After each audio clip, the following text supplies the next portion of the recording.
নমস্কার, আমি শুভ দাশগুপ্তের একটি কবিতা পাঠ করছি। ধরা। ধরতে ধরতে জীবন গেল, বাচ্চা হবে, বউয়ের শরীর ঢিস ঢিস করছে, পেটে খেলছে অনাগত ভবিষ্যৎ। ডাক্তার ধরো, ভালো ডাক্তার, বললেন বাড়ির বড়রা। ছুটলাম বড় রাস্তার নতুন নার্সিংহোমে গিয়ে ধরলাম লাহিড়ী ডাক্তার। তিনি উল্টে পাল্টে দেখলেন, তারপর আসন্ন জ্যোতির্ময়ের অথবা জ্যোতির্ময়ীর দুয়ার ভেঙে আসার ডেট ঘোষণা করলেন। তো যথা নিয়মেই মূর্তিমান আবির্ভূত হলেন। পড়শি, আত্মীয়, স্বজন সবাই ধরল আমায়। ও প্যালারাম, তোর ছেলে হয়েছে, দারুণ ছেলে, আহা চাঁদের মতো, মিষ্টি মুখ করা। মিষ্টি কিনতে গেলাম। পাড়ার প্রবীণ দোকানি একগাল হেসে বলল, প্যালা, এবার ধরে ফেল, দেরি করিস না। কাকে ধরবো অনাদিদা?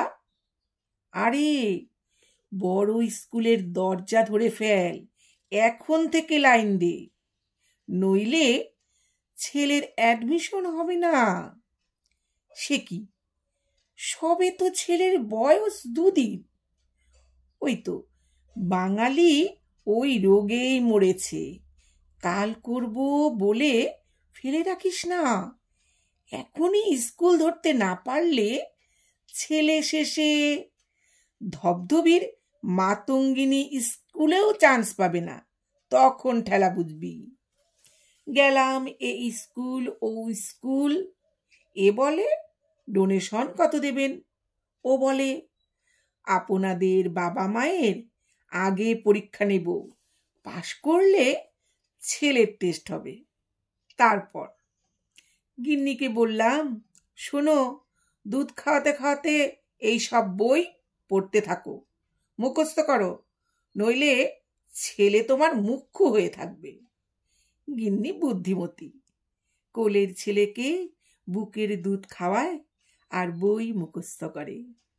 অফিসের চক্কর্তিদা বললেন, প্যালা, মন্ত্রী, এমএলএ বা নেতা ধর, নইলে গরিবের ছেলে ও কোথাও ঢুকতে পাবে না, শেষে ছেলে তোর অ্যান্টি সোশ্যাল হবে। ছুটলাম নেতা ধরতে। প্রথমে পাড়ার হাবলাদা করে কদিন হাঁটুর বয়সী হাবলার কাছে ঘুরলাম। আমার বাসে চাপা পড়া মুখ দেখে তার দয়া হলো। সে চিঠি লিখে পাঠালো বড় নেতা কাম মন্ত্রীর কাছে। তা মন্ত্রীকে ধরা ভগবানকে ধরার মতোই দুঃসাধ্য। তাও ধরলাম। স্যার, আপনি একটু বলে না দিলে। না, এ কতজনকে আমি রিকমেন্ড করব বলুন তো? আপনারা একটা ভোট দেন, 100টা কাজের বায়নাক্কা করেন। আপনারা যে কবে শিক্ষিত হবেন? স্যার, আপনার মতো মহৎ উদার। থাক, আই ফটকে, লেটার হেডটা দে।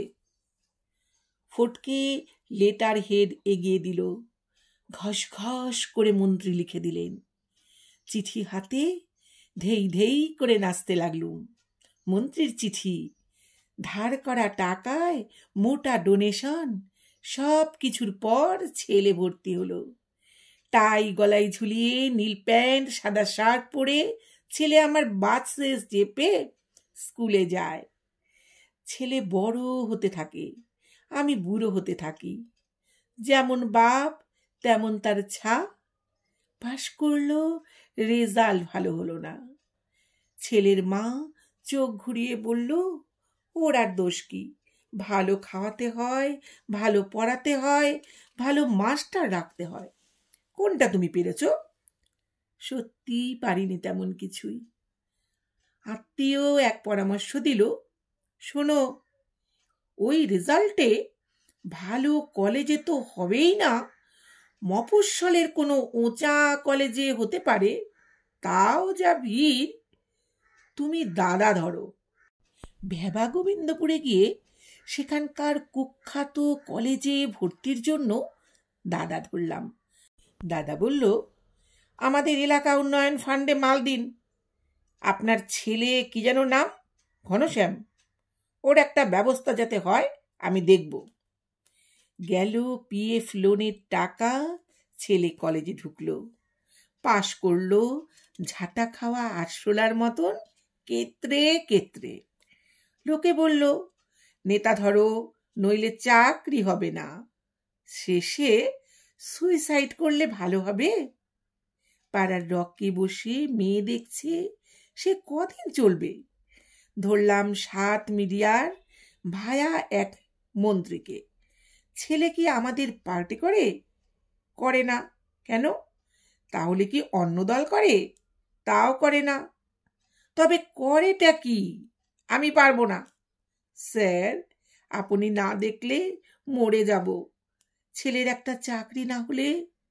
পায়ে পড়ে গেলাম, পা ধরে রইলাম। মন্ত্রীর দয়া হলো। ঠিক আছে, ঠিক আছে, দেখছি কি করা যায়। পাড়ার চেনা মুচিকে ধরলাম।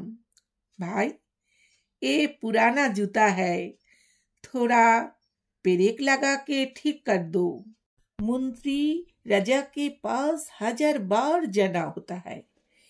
पेरेक ठुके মুচি আমার জুতোকে সরসজ্জা বানিয়ে দিল।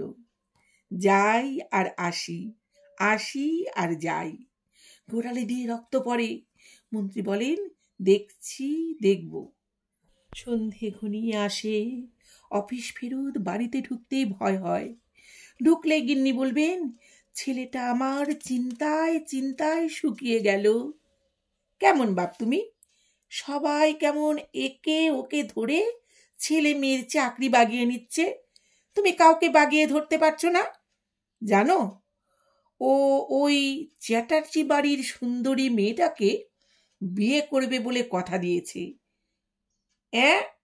বিয়ে? ঘনশ্যামের? আমি গভীর রাতে খাট থেকে পড়ে যাচ্ছিলাম, প্রায় বউ টেনে ধরল। ঘাবড়ে যেও না, আমায় ধরো। বউকে ধরে খাটে টিকে রইলাম। চিন্তায় ঘুম উড়ে গেল। এক দূর সম্পর্কের মামাকে ধরলাম। বিরাট পয়সা, বিশাল প্রতিপত্তি। 7 জন্মে সম্পর্ক রাখিনি। চেপে ধরলাম তাকে। মামা, আমার ছেলেটার একটা ব্যবস্থা করে দিতেই হবে। পাইপ দাঁতে কামড়ে ধোয়া ছাড়তে ছাড়তে লেক গার্ডেন্সের মামা বলল, আমার এখন নানা ঝামেলা যাচ্ছে, পরে এসো, দেখব ক্ষণ। ছেলে চাকরি পেল। চ্যাটার্জিদের সেই মেয়ের বাপের দৌলতে জুতোর কারখানায়। চাকরি পাবার পর 4 মাসের মধ্যে ছেলে বিয়ে করে বউ নিয়ে চলে গেল কোন্নগর। ওখানেই ওর কারখানা, যাতায়াতের সুবিধে। ছেলে খুব একটা আর আসে না। ওর মায়ের শরীরও খুব ভেঙে গেছে। হাঁপানি, অশ্ব, কত রকমের ব্যাধি। চাকরির পালা চুকিয়ে শেষ বেলায় কিছু টাকা পেয়েছিলাম, পাড়ার ব্যাংকে রেখেছি। বুড়ো বুড়ি খুঁড়িয়ে খুঁড়িয়ে দিন কাটাচ্ছি। ছেলে আর আসে না। ছেলেবেলার বন্ধু অনাথ এলো, বলল, পেলা, এই বেলা ধরে ফেল। কাকে ধরব রে অনাথ? তা আমি জানি না, তবে ধরে ফেল, কাউকে একটা ধরে ফেল। কেন রে অনাথ? কেন কি রে উল্লু, তুই আর কদিন? বৌদিরও তো শরীর ভালো না। পেলা, ছেলে তোদের পর হয়ে গেছে, মরলে মুখে জল দিতেও আসবে না।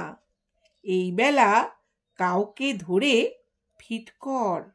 মরণের সময় মুখে একটু গঙ্গা জল যদি না পাস। মহালয়ার নরম ঠান্ডা ভোরবেলা বাতাসে যখন বীরেন্দ্র ভদ্রর স্তোত্র পাঠ ভাসছে শিউলির গন্ধ মেখে, আমার বউ মারা গেল। শেষ সময় আমি একটু জল দিয়েছিলাম, নিতে পারেনি। কষ গড়িয়ে জল পড়ে গেল গাল বেয়ে। ছেলে বেড়াতে গেছে পুজোর ছুটিতে সিমলায় বউ নিয়ে।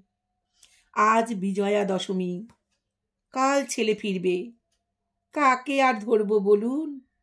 ছেলে ফিরলেই ওকেই ধরবো, বলবো, বাবা তোর বাপ যখন মরতে বসবে খবর পেলে আসিস, একটু গঙ্গা জল দিস বাবা। নমস্কার। কবিতাটি ভালো লাগলে সাবস্ক্রাইব করে সঙ্গে থাকার অনুরোধ রইল।